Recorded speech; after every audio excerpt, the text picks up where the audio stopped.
Welcome to the What to Read Next podcast. In this podcast, your host, Lori Amin, will interview published authors to chat about their work, journey to getting published, and their book recommendations.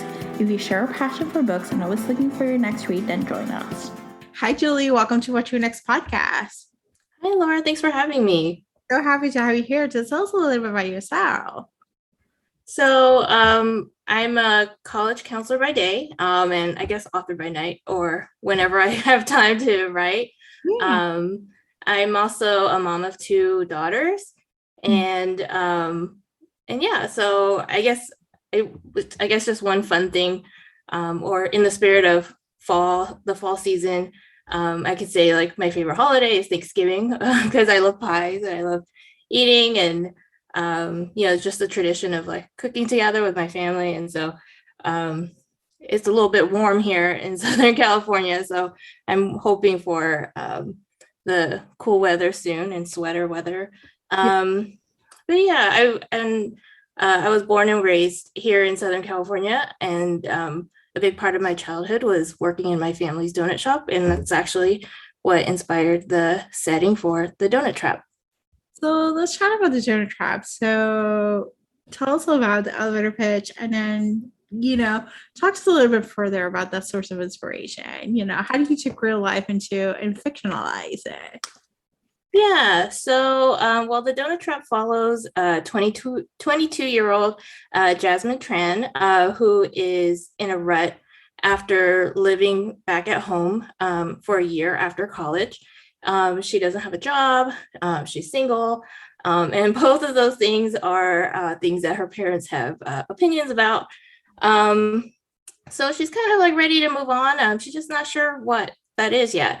But she inadvertently reconnects with Alex Lai, which is her former college crush, just as her family's shop faces a rent increase.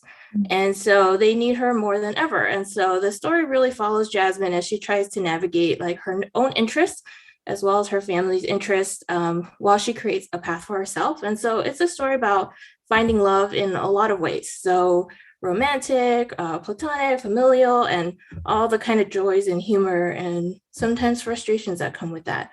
I would say like in terms of like how I weaved in like my personal experience is really just kind of bringing to life the donut shop setting. When I wrote the story, I thought like, oh, this would be a really nice opportunity to kind of bring in a little bit about, a little bit of history of who this family is. And so, in California, most of the donut shops are run by Cambodian refugees. And that reflects my family's experience. And I really wanted to kind of add that layer in to kind of give a little bit of depth, but also kind of also an understanding, like a more holistic point of view of like kind of why their dynamic is the way that it is. I love this. Yeah, it was fascinating to just read over like, the story and the donut shop and the setting. I think it's like, I just moved out of Chicago, which was a big donut city. And I was like, it just like reminded me of the donut aspect of it. So I thought that was a unique setting, and I love that you incorporate some of your experience into the story. So yeah, and I guess my parents stopped operating that shop a long time ago, like before social media, before kind of like all these like fancy donuts kind of came into play. And actually part of the thought process while I was writing was kind of like, what would my parents have done? Like if this was the trend, like, my parents were like they were trained to operate their store a certain way. And I honestly don't know like how much they would have updated or tried to keep up with trends. They're retired now. And so I thought it was really kind of like an interesting like plot point to kind of put in there. Yeah, the fancy donuts. I would say like that's like it's an appeal. Like I think social media has brought in brought an explosion of it. It brought into the forefront. It's like, oh, that's like fancy flavor, this unique whatever it is. Nutella meets banana meets something else, Yeah. And sometimes even like when, my husband and I are foodies, and so we love trying new things and you know, Yeah. of course, like we definitely fall under the influence of like, oh, look at that pretty thing that showed up on Instagram. I'm like, let's go try it. Yeah. And sometimes in the back of my head, I think like, oh, I think if my parents would flip out if they knew I spent like $4 on a donut or something like that. So, you know, but yeah, it's kind of fun to kind of like reimagine like, you know, bringing in some like old memories, but also like weaving in some like new ideas and, Yeah. you know, bridging all of that together. I love this. So let's chat some book recommendations. So, do you have any recommendations you want our listeners to pick up? You have like a few books that you think they were fun. It doesn't have to be your genre. It can just be any genre. Yeah. So, you know, I think it's always hard to get asked like, you know, what your book recommendations are, because like, you know, we just love so many. I love so many books, and so it's hard to narrow down. So I did try to like give myself a theme so I could you know, frame, you know, give it some context and frame it. So in the spirit of The Donut Trap, which takes place in Southern California in the summer, my three recommendations kind of focus on Southern California summers, but also with Asian protagonists. And so the first book that I recommend is Dial A for Aunties by Jessie Sukoto.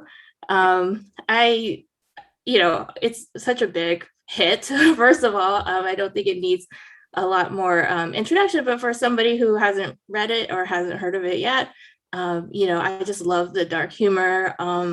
It was just, I think from the blurb on the back, like I didn't expect kind of the humorous and heartfelt way that it represented the diaspora experience. And so and it actually opens in the San Gabriel Valley, which is where I'm from, and I totally got caught by surprise. So I love that part of the book. My second recommendation is A Pho Love Story by Lon Lei. You know, the book itself is about, you know, rival pho restaurants, which makes the two main characters' romance a little bit unlikely. But as the more that they're drawn together, the more they learn about the truth behind their family rivalries. And it weaved in, you know, culture and the refugee experience so well. And I really love that. And then my last SoCal summer book recommendation is Not Here to Be Liked by Michelle Kwok. It just came out. It's about an unlikable Eliza who gets passed over for editor-in-chief of her school newspaper for the more likable but less qualified Len. And so this inadvertently sparks a feminist campaign on campus, which becomes difficult because she finds herself being attracted to him. And so it handles feminism and high school life so well. It's so smartly written and relatable. And so it's just something that I really like. So of those three books, two are YA and Dial A for Aunties is for adult audiences. Awesome. Yeah, I love Adele for Aunties, and I love the A Faux Love Story. Both are great. I think A Faux Love Story, I listened to it and it brought like a new experience because there's a lot of Vietnamese, I think it's Vietnamese. There's a lot of word, and so it was great to hear them like speak to me, and I was like, oh, it was really cool just to see that because I'm all pho, and I was like, oh my gosh, I gotta read a book about it. So that was a fun. Yeah, it's, you know, I think, you know, writing from our own personal experience or being able to weave in parts of our culture into our books is always a little tricky because, you know, well, at least for me, like I'm always aware that, you know, not everyone will know the words, and I'm not fluent in by any means. And so, you know, it's always kind of that balance of like, how do we bring some of that into the story, but also like, you know, not lose our audience, and also like make it understandable and put it in context and all of that. So I thought all of these books did it really well. They did, and I can't wait to read Michelle's book. Actually, just adding that to my TBR. Yeah. You had me at Southern California protagonist. So like, come in. So I love this. So tell us where you can find you online. I have a website, so it's just julietieu.com. But for my social media handles, I'm also at Twitter at julietieu, JulietiEU, and I'm also on Instagram at julietiewrites. So those are my two main handles. I'm there quite a bit. So with just random content, but following my author journey. I love this. Thank you, Julie, for being on the show. Yeah, thank you so much for having me. If you enjoyed this podcast, feel free to share with friends, subscribe, rate, and review the show. This is the easiest way to support the podcast. Today's episode's partner is Libra FM. If you're an audiobook listener, then you should add Libra FM as your go-to source for paid audiobooks. Libra FM makes it possible for you to buy audiobooks through your local bookstore. Memberships start at $14.95, and they also have great sales for women's audiobooks each month for $3.99, thanks to the Kiss Club. To sign up for Libra FM, please visit whattoreadnextblog.com/LibraFM. You will receive a free audiobook when you sign up for a monthly subscription. If you purchase a subscription through our link, you will be supporting the podcast at no cost to you.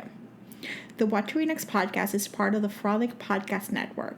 Please visit frolic.media/podcast to discover new shows to tune in. Thank you so much for listening and have a great day.